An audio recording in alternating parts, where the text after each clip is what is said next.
right? And I know that's one of the biggest issues that most entrepreneurs face. And in order for them to avoid some of the legal obligations of being sued much later on. So what's the process in which an entrepreneur needs to follow up before getting to fire any particular employee in the business? The HR is known for hiring and firing, but HR is more than hiring and firing, you know. Hiring and firing was associated with the previous personnel management, which was now turned to be the human resource, and putting the H, which is the human aspect in it, before the R. Hiring, when it comes to firing, there is a procedure that has to be followed by the employer. You can't wake up in the morning and you're like, I tell you now, Ian, I don't think you are good working for me. Just pack your bags and go. There must be a procedure that has to be followed. Failure to following that procedure is what accumulates or attracts penalties and litigations in court. And especially if your employee is aware of his right. Because the employees who are not really aware of their rights, either by ignorance or depends on the background, but there is a procedure, because before firing, the so-called firing, I don't like using the word firing as Josephine and as an employee of Pristine HR Engine, I like calling it separation, because separating with an employee can be the employee has resigned that willingly or terminated by the employer. So if it is by mistake meaning misconduct, that is the employer who is now separating or terminating the services. So how do you, what are the parameters? What are the parameters of misconduct? Because misconduct is literally misconduct, we are guided by section 44(4) of Employment Act 2007 revised 2012, that there are those aspects. For example, an employee can come, has a habitual lateness, or is not found at a place of work, which again the employer has to define, you didn't find at a place of work. So that now it calls for an employer or an organization to have internal policies stipulating what is it that you call or you define is a misconduct that can lead to someone being terminated. So it can be like section 44A is 4A is you are not found or you are absent at your place of work. That again is defined or is equated to lateness. So you can have a visual lateness that can call you to be dismissed or rather to be terminated from work.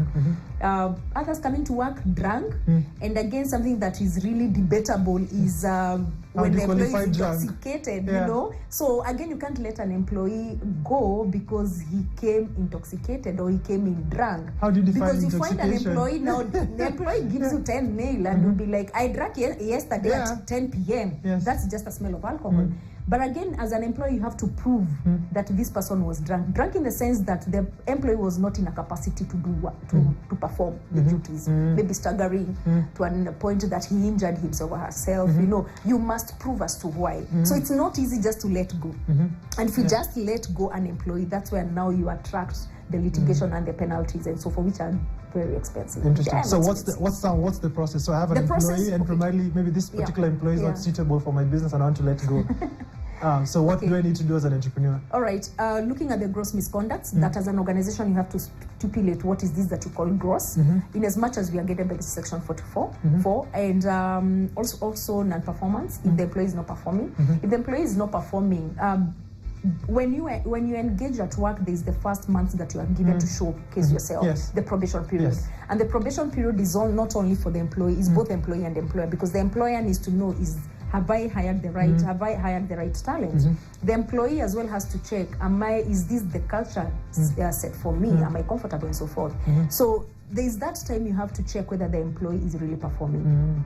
If the employee is not performing, there are those communications and verbal or written that you have to check. There are pros or sit down with the employee, let the employee know that this is the target I gave you, I'm not really the target. So there are those performance improvement notices that the employee is shown. There must be a communication as to why you are letting go an employee. Because again, if it is a gross misconduct, there must be a first warning, second warning, third warning. You sit down in a disciplinary committee, they determine your case, they either let you go or you're given a warning. So there is a process before you let go an employee. It can be performance-based, it can be a gross misconduct.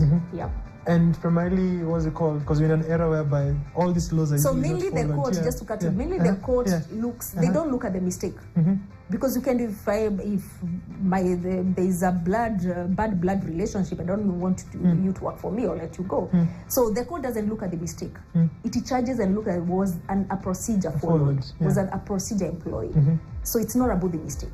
Interesting. It's not about the mistake. So primarily, it seems like it's such a long process. It's and I know a long, and it is expensive as well. So the moment you find an employee is not really performing, especially, start a process, start the procedure in advance. Communication that they should be filed, showing the employee you're giving them chances, maybe like being flexible on their JDs, putting them under a certain mentor to coach them, to show that as an employee I've really done my best, but the employee is not. So hire slow, fire quick.